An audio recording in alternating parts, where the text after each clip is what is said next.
తెలుగులో మనం చెప్పేటప్పుడు ఈ పెన్నులు లేదా కలముల రంగు ఏమిటి?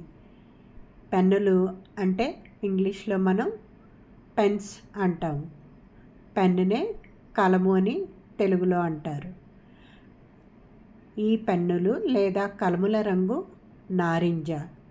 నారింజ అంటే ఇంగ్లీష్లో మనం ఆరెంజ్ కలర్ అని చెప్తాము.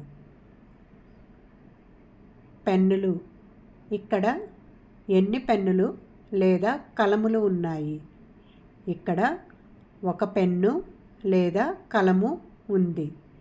ఒకటే ఉన్నప్పుడు పెన్ను అంటాము, ఒకటి కంటే ఎక్కువ ఉన్నప్పుడు పెన్నులు అంటాము. ఈ పెన్ను లేదా కలము రంగు ఏమిటి? ఈ పెన్ను లేదా కలము రంగు గోధుమ.